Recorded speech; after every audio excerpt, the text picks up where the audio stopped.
Welcome to section 16.6. In this section, we are going to be moving away from curves a little bit, moving away from curves like C that we've been evaluating line integrals over, and we're going to start kind of the back half of this chapter talking about the idea of surfaces, and specifically parametric surfaces. So we've talked a lot about how to parameterize curves, and how to work with curves in terms of the parameter t, but we need to be able to work with surfaces as well with these 3D objects. So we're going to see what that looks like. Everything's kind of just getting shifted up a dimension, right, up a variable. So let's take a look at this. So similarly to how we described a space curve by a vector function r of t with a parameter t, we can describe a surface by a vector function r of uv of two parameters u and v. So back with the vector function r of t, you would input a number for t, and it would spit out a point, and then you get enough of those, and it draws a curve. With parametric surfaces, we have two parameters u and v, so we've got this region D here in the uv plane, where we can pick any value of u and any value of v that we want out of here, run them through a vector function, r of uv, and that plots a point. Then we do it again and again and again and again, and eventually it's going to trace out this surface in R3 instead of a curve. So we are tracing out surfaces using two parameters instead of tracing out a curve using a single parameter. So suppose that r of uv, so we have x, y, and z in terms of u and v, is a vector-valued function defined on a region D in the uv plane. The set of all points x, y, z in R3 that follow this substitution is called a parametric surface.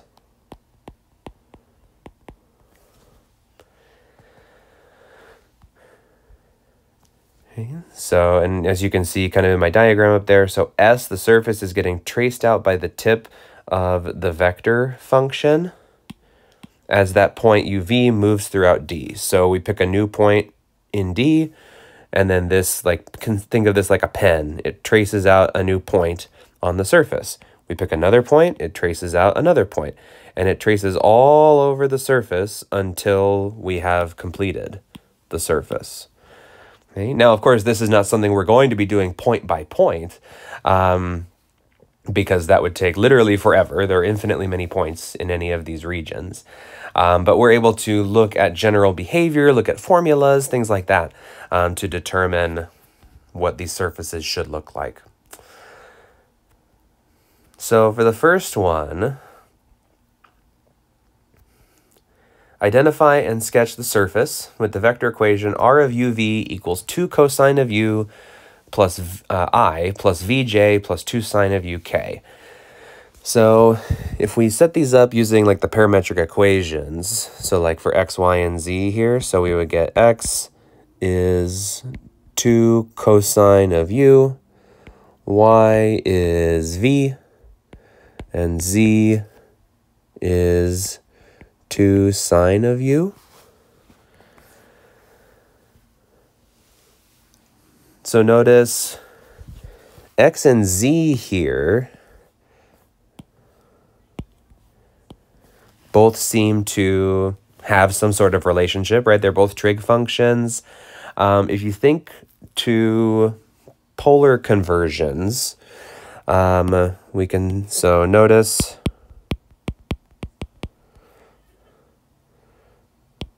x squared plus z squared would be, let's see, that's 4 cosine squared u plus 4 sine squared u. Cosine squared and sine squared is just 1, so we're ending up with just 4. So we have x squared plus z squared equals 4, and then y equals v is still there. But the interesting thing about y equals v is that x and z, neither of them have a v in them, right?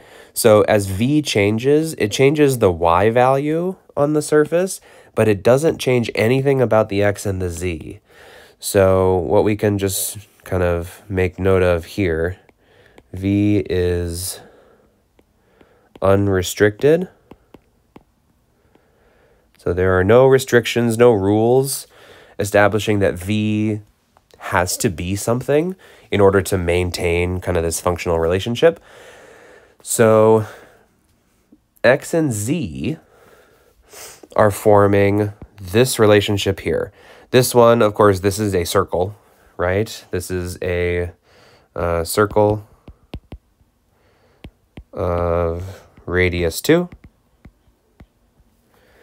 But that circle will exist at different y values.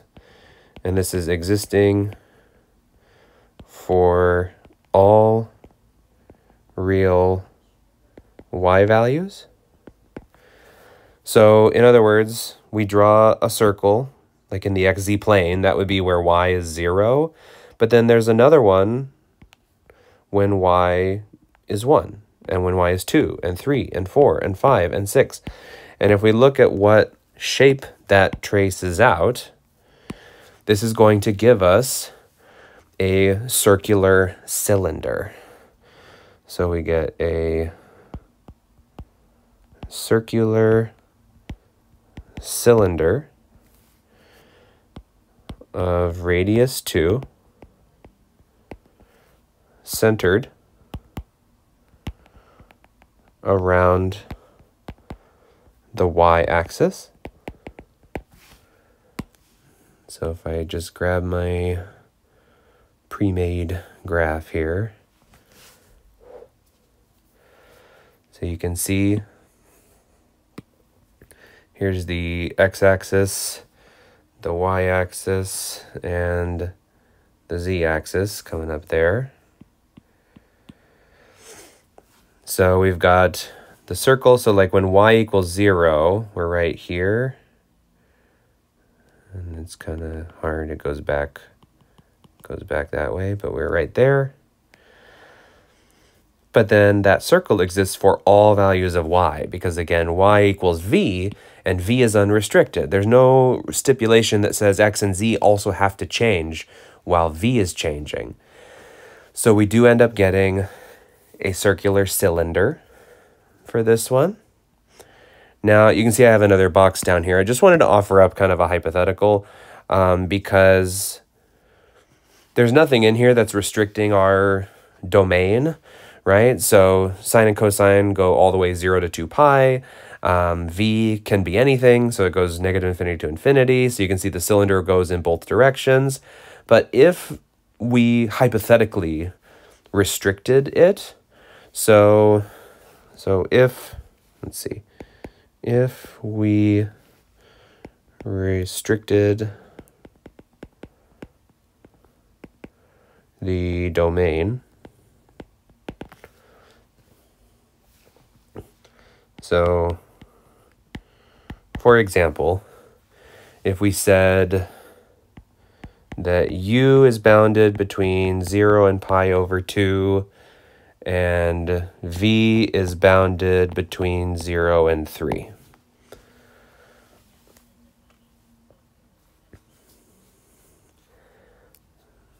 If we have a situation like this, then we know that the x value, if cosine is only going from 0 to pi over 2, and u over here is going from 0 to pi over 2, that means the cosine and the sine values are going to be restricted as well, right? So x and z will be restricted. If v is restricted between 0 and 3, that just means that y is between 0 and 3. So what this ends up giving us, we end up getting, so we get a quarter cylinder, length 3. So let me just move this.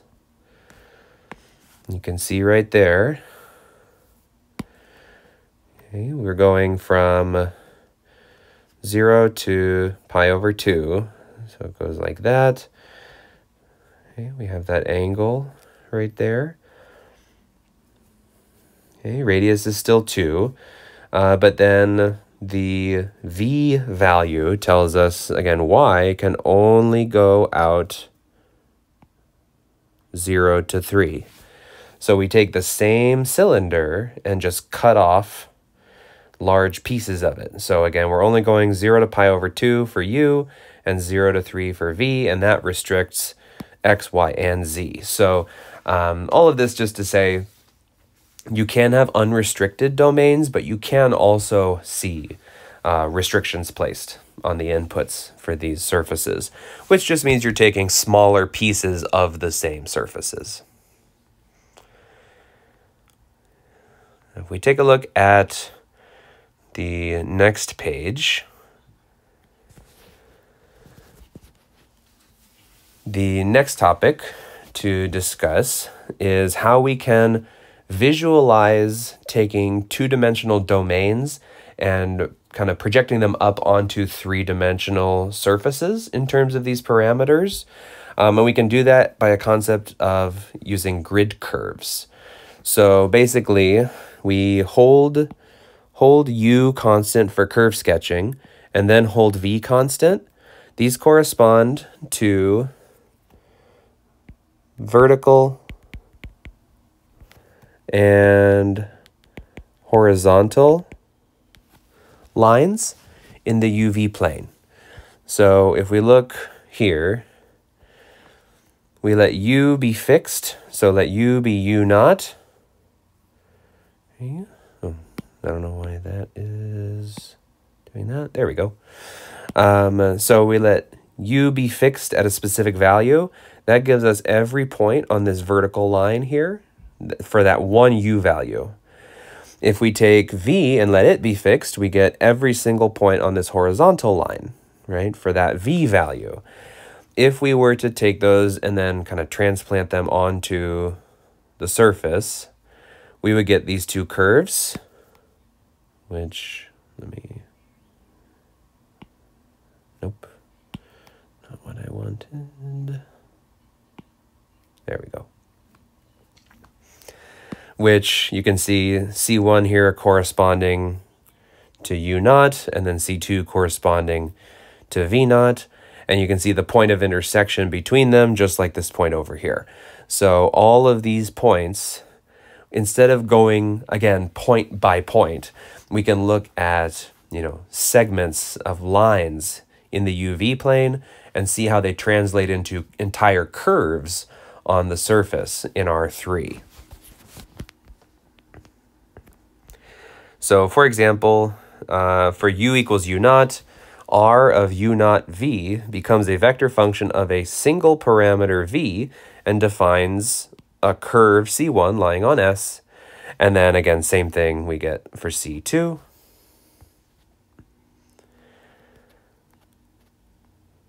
So for example, we're going to kind of stick with examples of things that we have encountered before.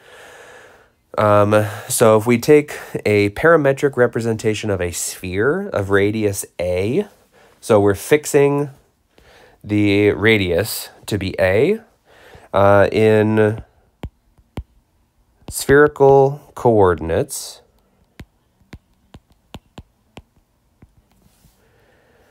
The sphere has a simple representation. So rho is just the radius value, that equals a. Okay, again, in this case, because we're establishing that it's constant. So we don't need rho. We really just need phi and theta. So we're going to use phi and theta as the parameters. And then rho gets replaced by a.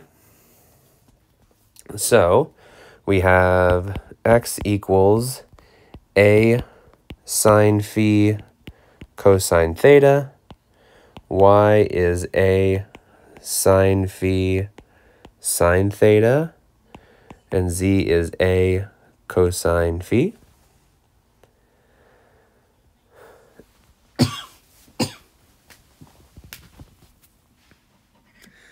So we just took the formulas that we know, substituted in the constant a.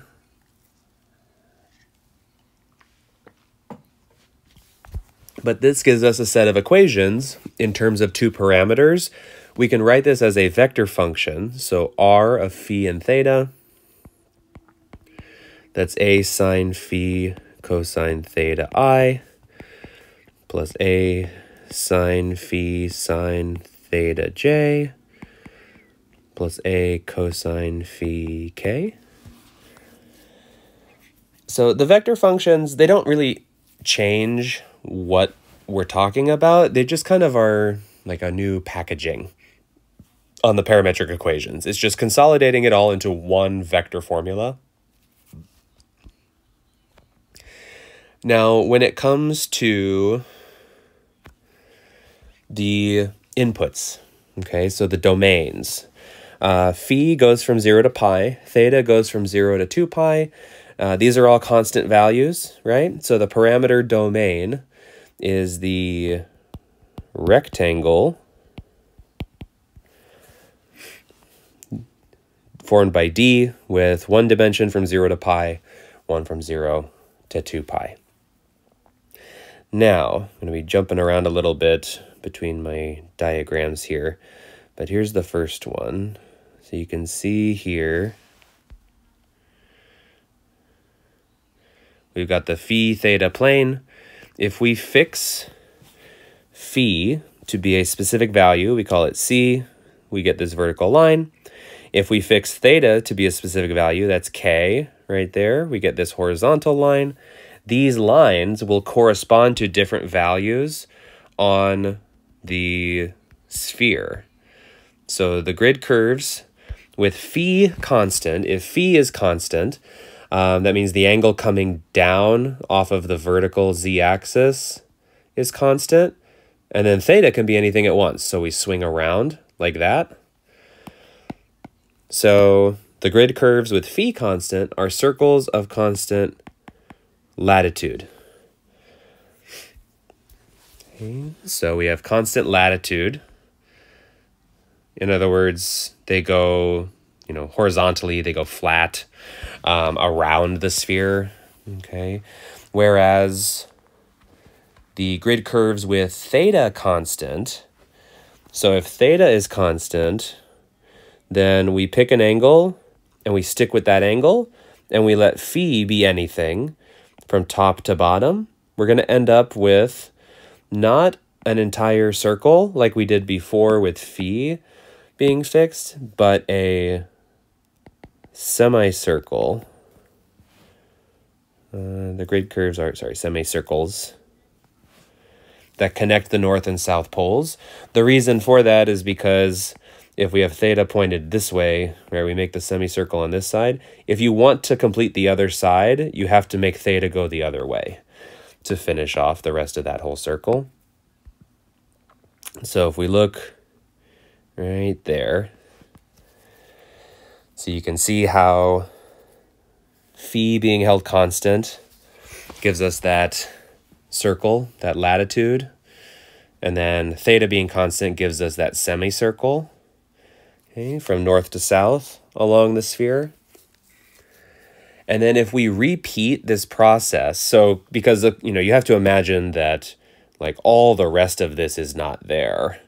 It would just be these two curves that we have so far. So if we didn't already know that this was a sphere, we might have to do a little bit more work. If we repeat this process for more and more values of phi and theta, like fix them to be one specific value and then find the other, we end up getting something that looks like this. So you can see I have a lot of repeated values. So a lot of different phi values that went to get these orange curves and a lot of theta values that went to get the green ones. Okay, and these would go all the way around. And that would give us a very clear picture that we're working with a sphere. And again, this allowed us to not have to go point by point, but rather curve by curve. So we can get larger pieces of the surface at any given time. All right. So there's the whole set of diagrams, how we transfer our constants in the phi theta plane to grid curves around the sphere to basically constructing a sphere out of those grid curves. Now, we talked about the next idea a little bit with single variable parameters, but parametric representations or parameterizations are not unique. So just because we find one way to parameterize a surface does not mean it's the only way to parameterize a surface. And one great example of that comes from this surface here. This is the top half of a cone. So we're actually going to have two different solutions here. Now, the way that this is set up, notice that this is written like a function already.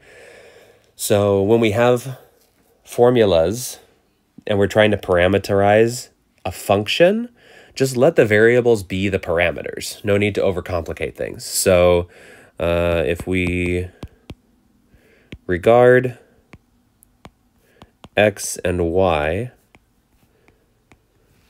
as parameters,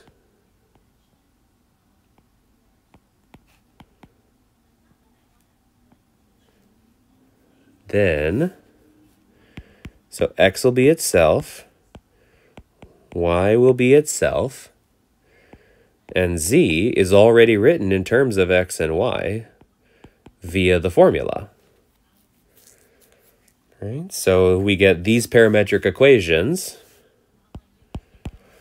So our vector equation, so I'll say, so the vector equation is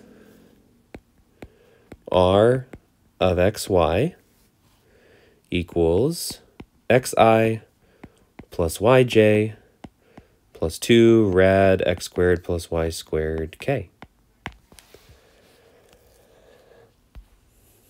So that would be one parameterization of this surface.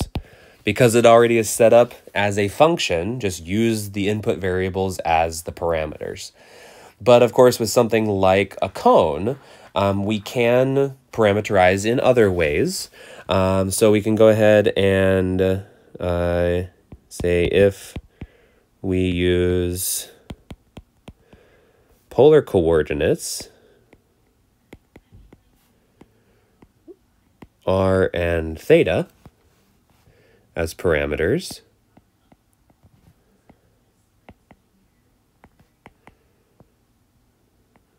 then we get x is r cosine theta, y is r sine theta, and z, x squared plus y squared is r squared, right? So then we just get 2 square root of r squared, which is just 2r.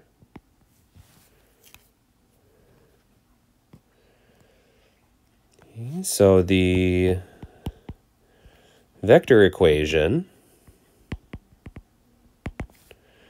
we get r of r and theta. So that would be r cosine theta I plus r sine theta j plus rk. And this one would have a domain restriction just because of the properties of r and theta. So r would be greater than or equal to 0, and theta would be between 0 and 2 pi.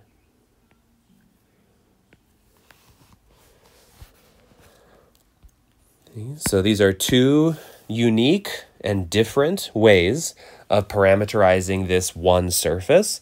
And again, these are not necessarily the only two ways to do it. You can come up with all kinds of weird and different types of parameterizations.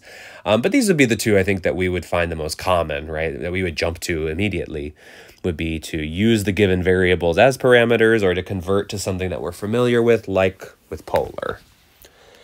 So as we saw in solution 1, for a general surface given as a function of x and y with an equation of this form, we can always take x and y as parameters. So x is x, y is y, and z is f of xy.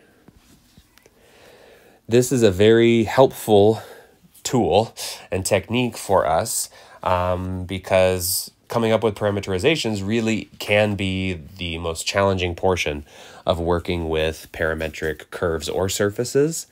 So if we have the option of setting them up as functions and solving in terms of x and y, then that is the option we would like to take if possible. So down at the bottom here, you see this little tiny piece about surfaces of revolution. We're not going to get into that in this class, so you don't need to worry about this little section down here. We're just going to skip over that so that we can start talking about tangent planes. So we talked about tangent planes back several chapters ago, about the idea of finding the equation of a plane to a surface at a point. But now that we have the tools at our disposal of partial differentiation, the idea of space curves and surfaces, now in the form of parametric surfaces, we can, if I can get this to, there we go. Send that so we can see all the color on here. Now we actually can kind of redefine these tangent planes, and we're still looking for equations of planes, but now we have more tools at our disposal. So we now find the tangent plane to a parametric surface S with vector function of x, y, and z at a point P naught with position vector r if we keep u constant, so fix it to be u naught, then the tangent vector to C1, a grid curve, at P naught is RV equals partial derivative of x with respect to v at u naught v naught I plus partial derivative of y with respect to v evaluated at u naught v naught j plus partial derivative of z with respect to v at u naught v naught k.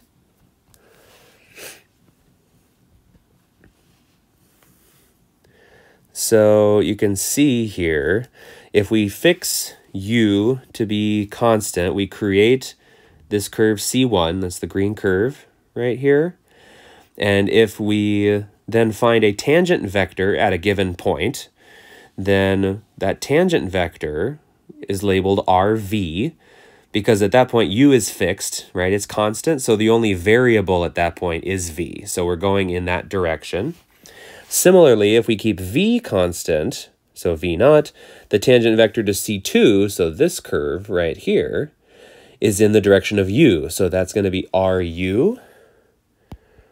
So RU, which is partial of x with respect to u at u naught v naught I, plus partial y with respect to u at u naught v naught j, plus partial z with respect to u at u naught v naught k. Same idea, but tangent vector pointed along C2 as opposed to C1. So we have two tangent vectors. If RU cross RV is not 0, the surface is called smooth. Okay, so the tangent plane will contain both. It will contain RU and RV, and the tangent plane will have a normal vector that is RU cross RV. So like up here in the diagram, I don't want to get this too messy, but these vectors would be within the tangent plane. So that tangent plane there, it would hit at the point P or P naught, and its normal vector is RU cross RV, that orthogonal vector pointed out there. Okay, so by setting up these partials and crossing them, okay, for these tangent vectors, we are able to find the normal vector and get the equation of the plane. So for this example, find the tangent plane to the surface with parametric equations x equals u squared, y equals v squared, z equals u plus 2v at the point 1, 1, 3. So we're going to need first the tangent vectors.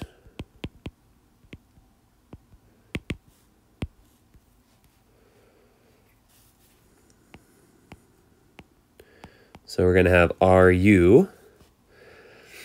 Okay, so we hold V to be fixed, and we're going to take the derivatives with respect to U.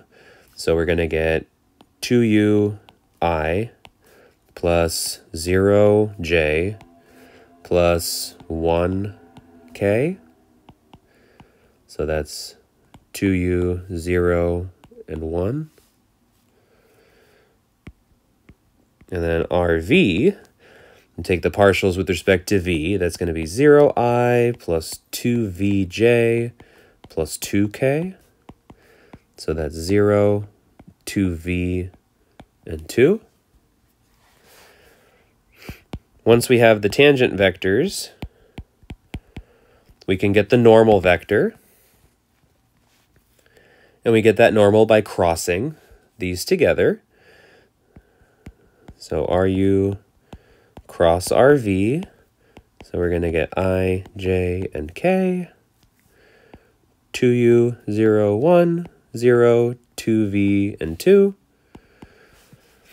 For I, we get negative 2V I minus 4U minus 0, so 4U J, plus 4UVK.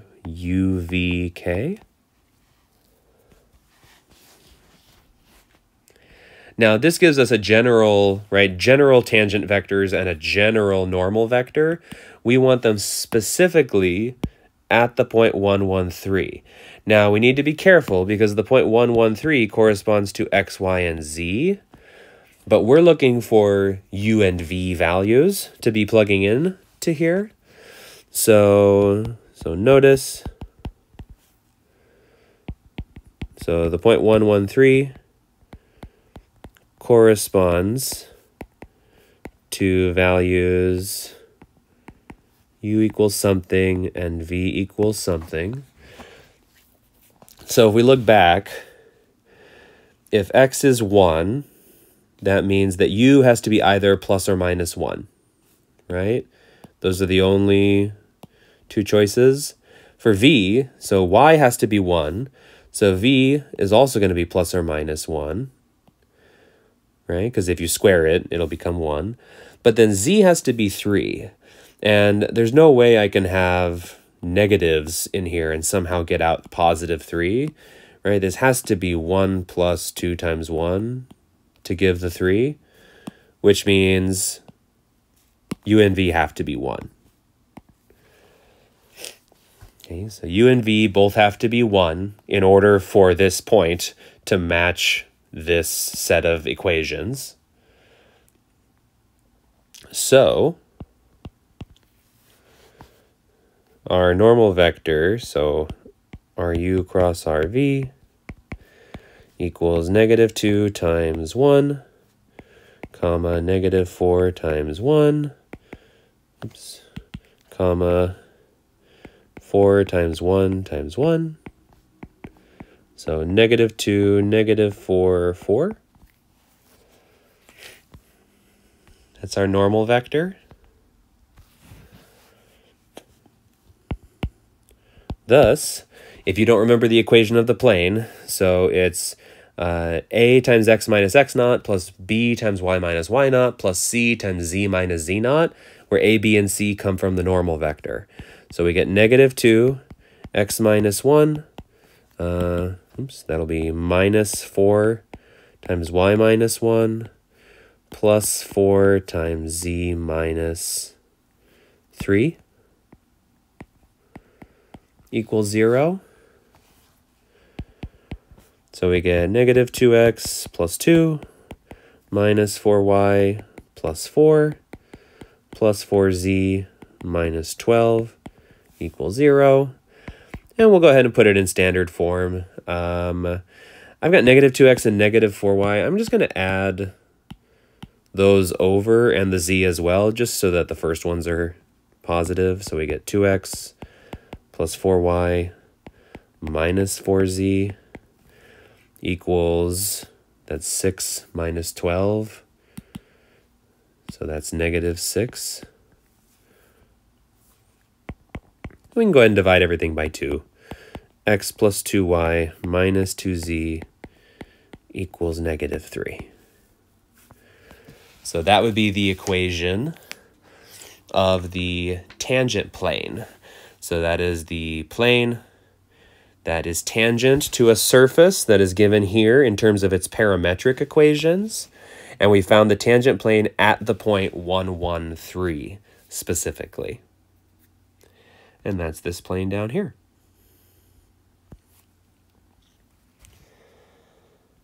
Now, this vector that we just discovered, that cross product of those two tangent vectors, RU and RV, actually have some additional uses that we can work with here. So if we look at the next page, we can actually use this idea to help find surface area of a parametric surface. So if we have a smooth parametric surface S given with this vector function, okay, with u and v in the domain, and S is covered, just once, as uv ranges throughout the parameter domain D. So in other words, if you have a surface here and you plug in all of the UVs and you get the surface out like this, we don't want it to then accidentally like cover the surface twice, cover it 3 times, cover it 4 times, and just keep going and going and going. We only want UV to cover it exactly once. Then the surface area of S can be found by taking the double integral over D of the magnitude of RU cross RV dA.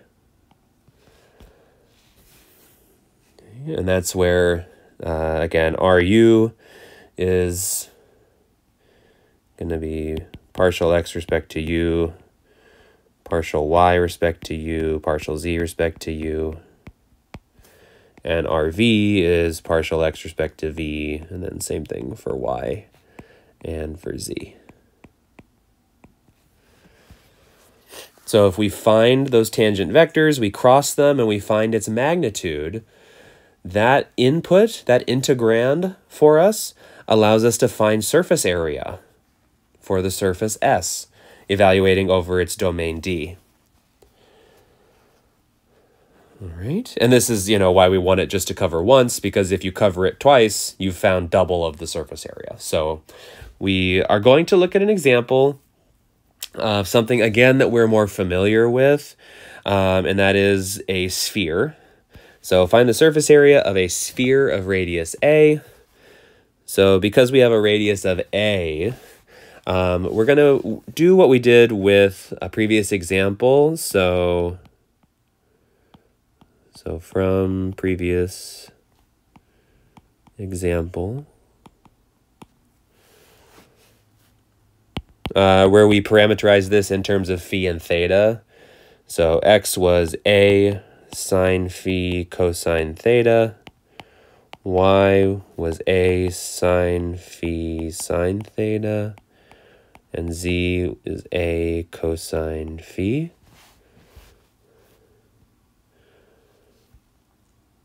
Okay, and so our domain is going to be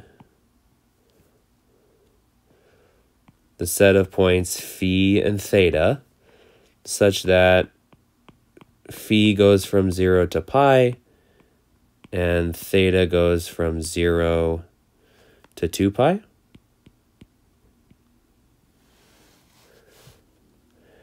So the standard domain for phi and theta. We would need to then find our phi and our theta so that we can cross them together. Now this takes up a bit of space, so I'm just going to kind of do these steps at once here. But we're going to leave a little bit of a gap because these are kind of wide.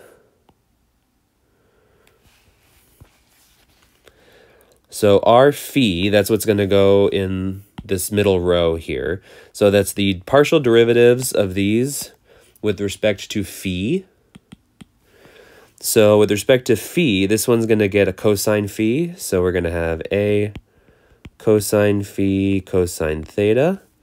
This one, we're going to get a cosine phi sine theta. And this one, we're going to get negative a sine phi. Now we go tangent vector for theta, so derivative of these with respect to theta. So that one's going to give us a negative a sine phi sine theta. This one, same idea, negative a sine phi, oh sorry, positive. That one's positive. A sine phi cosine theta. And this last one, the z, has no thetas in it, so its derivative is 0 with respect to theta.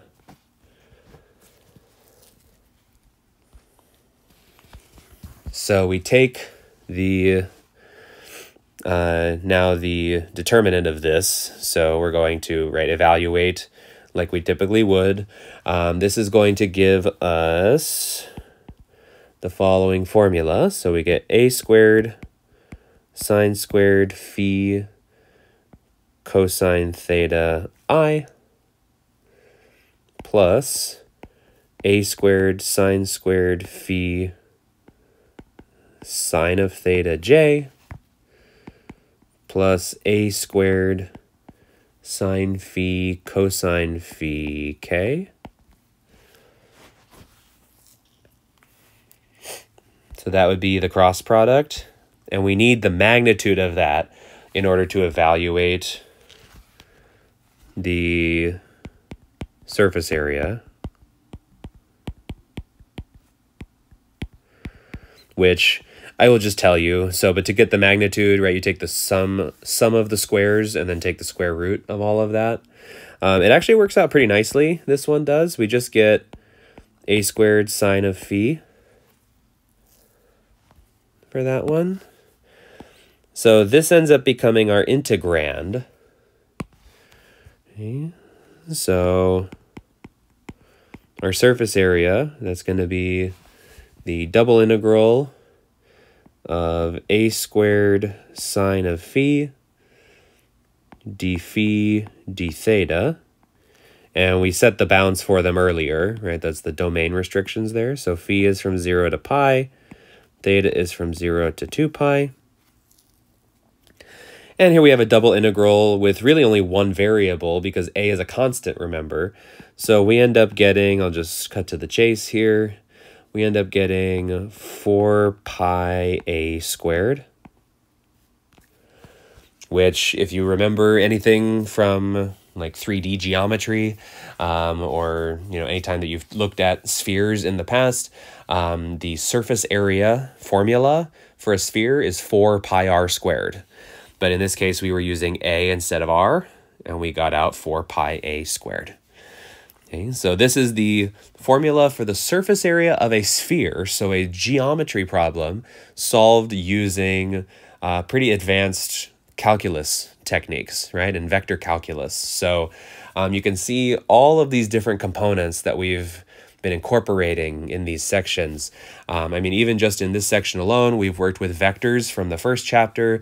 We've worked with partial derivatives from the second chapter. We've used a cross product from the first chapter. We've used double integrals from the third chapter. And we're all kind of putting this all together We've used tangent planes from the first chapter, so we've kind of used a little bit of everything, even just in this one section. But this is, again, a very, very cumulative course where now all of the tools that we've assembled over the semester come back to help us in solving these types of problems. So the last thing we're going to take a look at in this section is surface area for the graph of a function. So if we have the special case where we have a function, so x and y are the parameters, which of course we've said that we would like to do if possible, because it's a little more straightforward, the formula for the surface area gets a slight modification, and I'll explain that in just a second, but it's the double integral over d of the square root of 1 plus partial z with respect to x squared plus partial z with respect to y squared dA. So the nice thing about having parameters of x and y, this formula is based off of the other formula.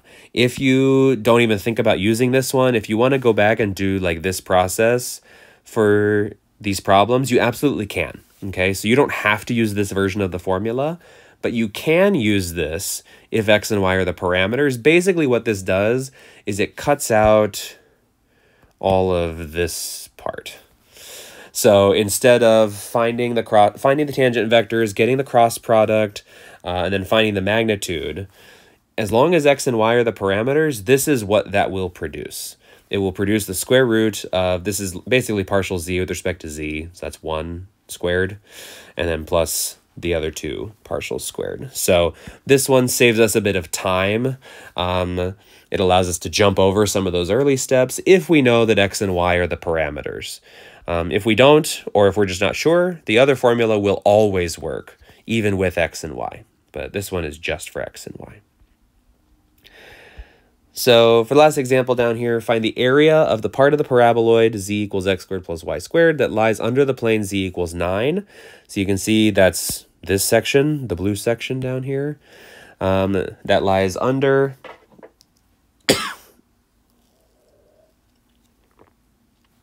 under this plane, z equals 9, and it's lying above this region down here, right, in the xy plane. So we know that this curve of intersection right here, so intersection, this occurs where, right, x squared plus y squared equals 9, right, because z equals both of those. So the surface lies above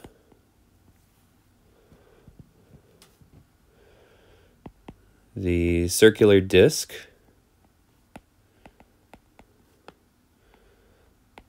of outer radius 3,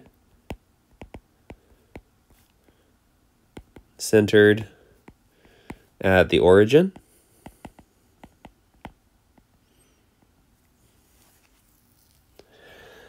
So our surface area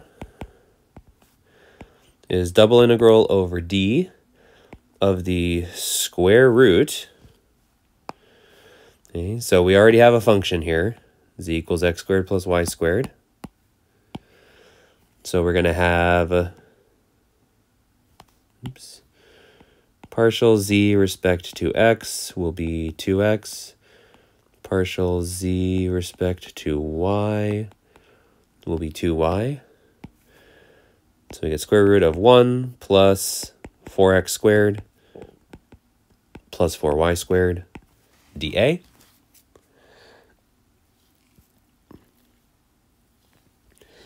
Okay, so again, because z is written as a function of x and y explicitly, we can use this version of the formula. Again, if we didn't, we could still use the other one, but this one definitely saves us some time.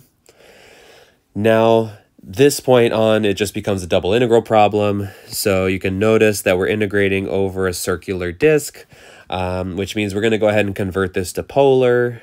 So we're going to get double integral square root of 1 plus x squared and y squared is r squared. So that'll be 4r squared r dr d theta, with r going from 0 to 3 and theta going from 0 to 2 pi. And this one, you have to do a little bit of a substitution with like u as the inside here, and then that r helps us do the sub.